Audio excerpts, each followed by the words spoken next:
final journey of our book, our iceberg is melting. And I haven't decided where in the course of this morning that I'm going to actually read that section. But we're going to start with the story from Exodus. And it's about the pillar of clouds and the pillar of fire. And I see that as trusting God in the journey. In this particular passage, we find that God was concerned that a battle might ensue. And so he kind of led them out of Egypt by a different route, somewhat a little bit in the desert and a little longer of a journey. And that in the story, God reminds us that sometimes God's journey and our journey are completely different.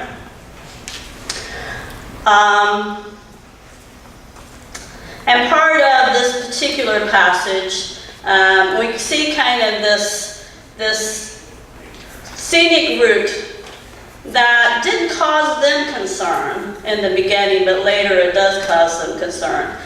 But what they see before them is this pillar of cloud and pillar of fire that led them by day and night, so that no matter where they were on the journey, that God was always with them to guide them and to lead them.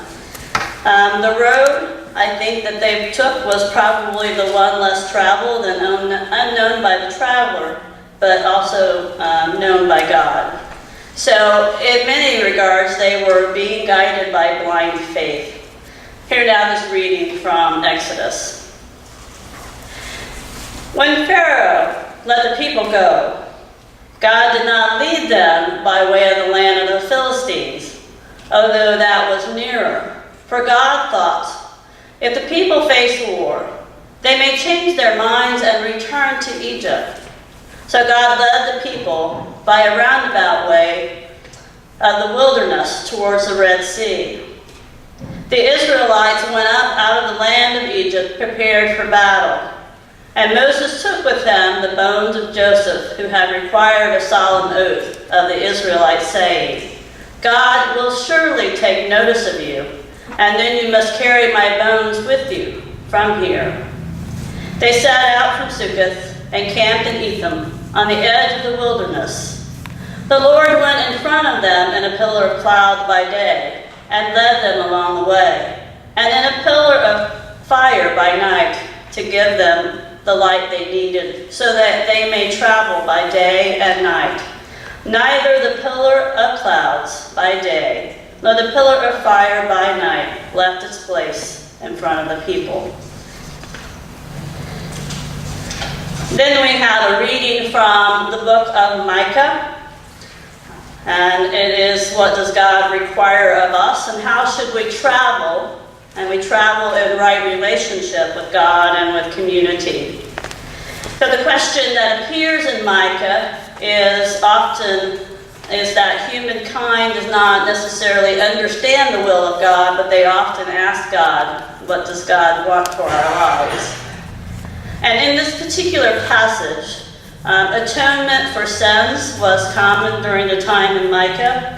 And so in this story, we get that we do not need to atone for our sins, that God requires something different from us.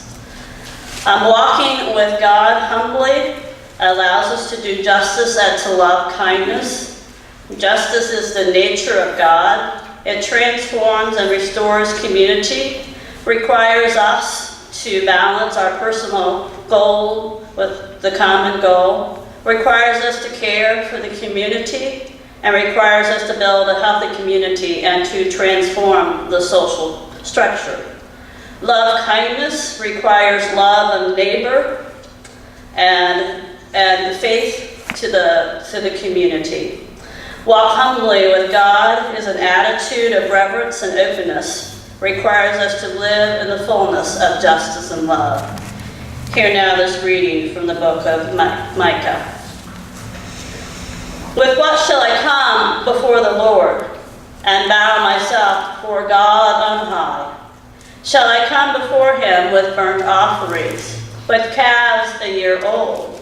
Will the Lord be pleased with thousands of rams and 10,000s rivers of oil. Shall I give my firstborn for my transgressions, the fruit of my body for my sin? He has told you, O mortal, what is good. And what does the Lord require of you, but to do justice, and to love kindness, and to walk humbly with your God? And then a reading from the Gospel according to Mark. In this story, Jesus stills the storm. And in this story, we look at storms as that which sometimes overtakes us and overtakes our faith. And in this story, we hear kind of who is Jesus and what is the nature of his authority. Jesus crosses over to the other side and is sidetracked by the storm. So the storm terrifies the disciples, even though Jesus is with them. And I think it's important for us to think about the fact that Jesus got in the boat to go by another way, so he crossed over to the other side. In humanity, we experience perils in life, and we are vulnerable at times. Disciples were unable to calm the fears and storms that were tossing them about in the boat, and they turned to Jesus. And Jesus' question he has for us is, why are we afraid? Have we still no faith? God is with us in the storms of life, and we are not alone. We need not to be paralyzed. And then Jesus finally says, peace, be still, and know that I am God. Hear now this reading from the Gospel according to Mark. On that day, when evening had come, he said to them, let us go across to the other side. And leaving the crowd behind, they took him with them in the boat, just as he was. Other boats were with him. A great windstorm arose, and the waves beat into the boat, so that the boat was already being swamped. But he was in the stern, asleep on a cushion. And they woke him up and said, Teacher, do you not care that we are perishing? He woke up and rebuked the wind and said to the sea, Peace, be still. Then the wind ceased, and there was a dead calm. He said to them, Why are you afraid? Have you still no faith? And they were filled with great awe and said to one another, Who then is this, that even the wind and the sea obey him? May God bless to us the reading and hearing of this holy word. Thanks be to God. May God empower the word in us.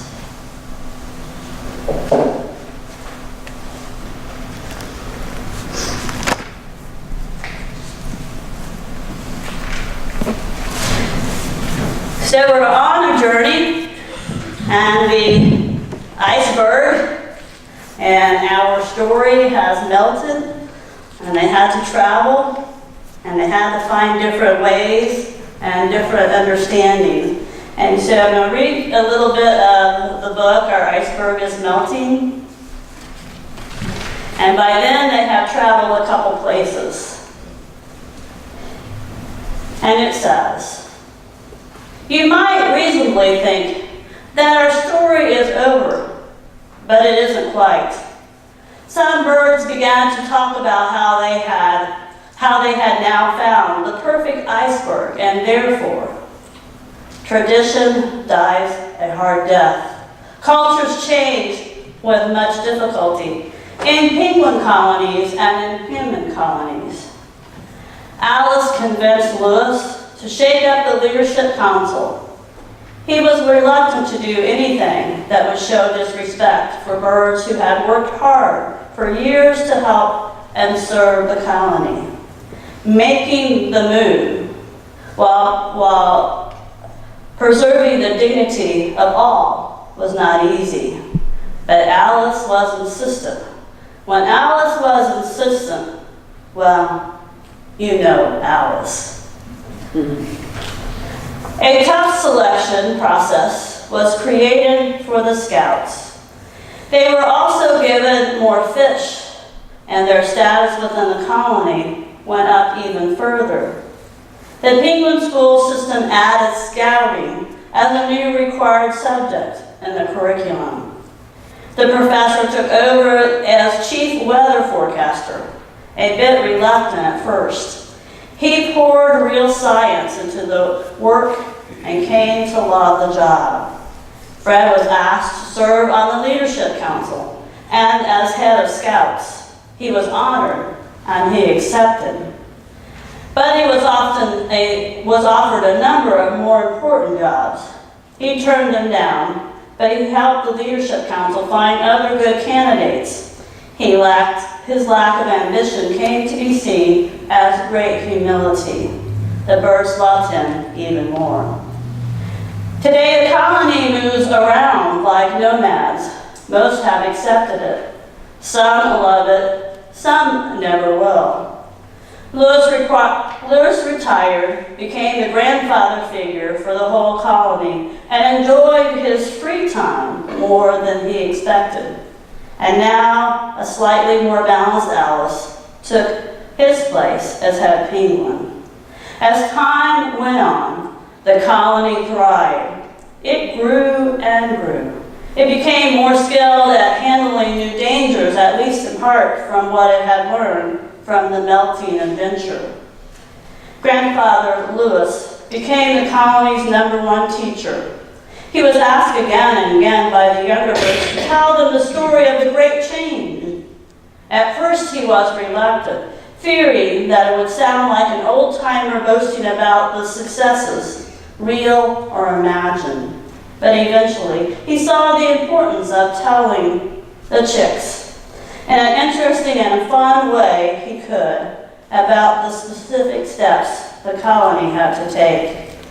He talked about Fred finding that the iceberg was melting and how, #1, they created a sense of urgency in the colony to deal with a difficult problem. 2, put a carefully selected group in charge of guiding the change. 3, found the sensible vision of a better future. 4, communicated the vision so others would understand and accept it. 5, removed as many obstacles to action as was practical. 6, created some sort of success quickly. 7, never let up until the new way of life was firmly established. And 8, finally ensured that change would not be overcome by stubborn, hard-to-die traditions. Although Lewis never said it explicitly in the telling of the story, he felt the most remarkable change of all was how so many members of the colony had grown less afraid of change. We're learning the specific steps needed to make any large adjustment to new circumstances and worked well together to keep leaping into a better and better future. The former head penguin was practical and amazed at what even the youngsters were doing to help the colony, and for that, he loved them all the more. So here we are.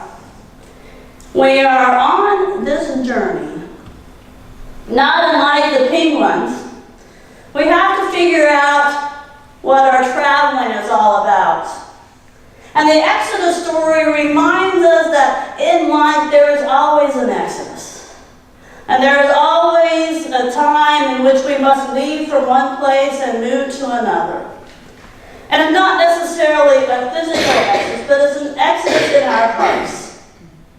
And in the story of the penguin, we hear that there was stubbornness and reluctance of any possible change. If the Israelites never left Egypt, if they never left the oppression, if they had never trusted God in the journey, then they would still be in that spot. They wouldn't have grown as people. They wouldn't have understood God and trusted God in the way that they needed to. They would still be stuck in that spot. And we hear in the story that God was afraid really to bring them out of Egypt because God knew that they were not prepared for a battle. And God knew that if they had that battle, they would go back to their old ways. They would retreat and they would be unwilling to move forward. And when they stepped out in faith, they didn't know where they were going. They didn't know what the journey was. They didn't really know how they were going to survive. But they trusted God enough in that journey. In the penguin story, we get that same message. They didn't know what was happening. They knew their iceberg was melting, and they knew they had to make a change, or they wouldn't survive. And they began to trust people, and they began to elect people. Sound familiar? They began to elect people to lead the colony and to make the changes that needed to happen, to shake things up a bit. And in the Exodus story, God did shake things up a bit. But God said, we're going to take a little scenic journey. And maybe it wasn't so much about the battle, but it was about the fact that sometime God needs to lead us on a scenic journey for us to realize where we need to go. And sometimes our traveling needs to take a little longer.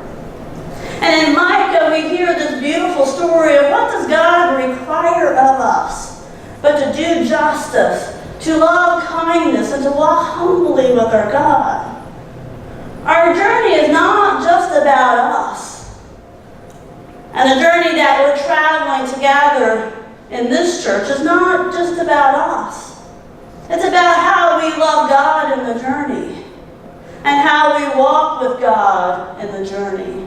To humbly walk with God, it is when we recognize that God really is the one in charge. God is the one in charge. And we are to listen to God and ask God and pray about what is this journey? Where do we go from here? And God says, do justice, love kindness, and walk humbly. Do justice means that when we are in the midst of a journey, that there is still things that need to be done. That we need to love justice and we need to embrace justice because that is what God is all about. And when we see injustice that's happening in the world, our journey requires us to look at it, to talk about it, to do the things that we need to do to make the changes that need to happen. And in the story we hear, love kindness. If you're going to go on a journey, you need to love kindness. We need to be kind to one another. We need to be kind to those that we may not agree with. We need to be kind to those that we may not understand. We need to be kind to those who have a different understanding altogether. And then Matthew teaches us that no matter what, there's always a storm. There's always some storm in any journey that we take. And when Jesus got in the boat to go to the other side, they didn't quite make it. They didn't quite make it because a storm was created. And storms in the Sea of Galilee are pretty violent storms. And we all have experienced, and every church has experienced some kind of storm. Some kind of peril that causes struggle and conflict and division. And in the boat, when they were afraid, they didn't fight with one another. They didn't struggle with one another. They struggled with the storm because they didn't know how to handle it. And they cried out to Jesus, Jesus, Jesus, help us. We're about to drown. Our boat's about to go under. And Jesus, being Jesus, gets up from his sleep and says, why are you afraid? Have you still no faith? Fear will keep us on the iceberg that's melting. Fear would keep the Israelites in Egypt. Fear will keep us from wanting to travel to the other side. Fear is really our enemy. It's natural to be afraid. It's natural to struggle. It's natural. But we cannot let fear overtake us. We cannot let fear keep us from going to the other side. We cannot let fear to keep us from the journey. It's okay to be afraid, but don't let it paralyze you. And then Jesus says, do you not have faith in me? I have been with you day and night, week and week, month and month, and you still have no faith in me.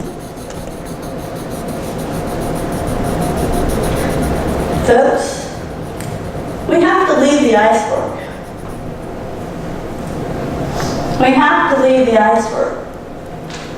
If we want things to look different here, we have to leave the iceberg. We can't be afraid of what might be happening beyond that space. We have to trust the scouts to find a better way. And we have to then embrace them when they come back to us and say, hey, I think we need to journey this way. I think we need to do this. I think this would be great. We are going to elect elders and diaconate and trustees and members at large to guide this church.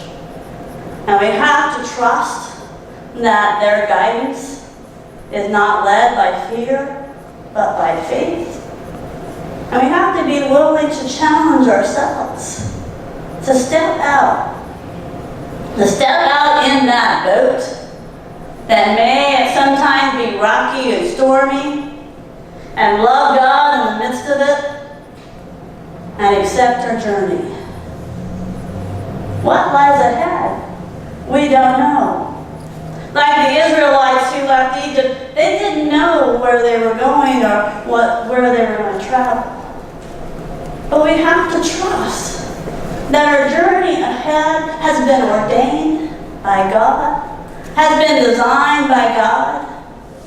We have to trust that stepping out is not a bad thing. And trust the journey. Trust the journey. Exodus is okay. And as I met with some of the young adults who decided to name their group the Exodus, which I find just totally fun and hilarious. Because we constantly need to let go. We constantly need to move. We constantly need to experience.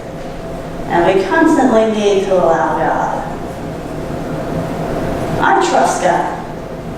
I trust God, and I trust God for you.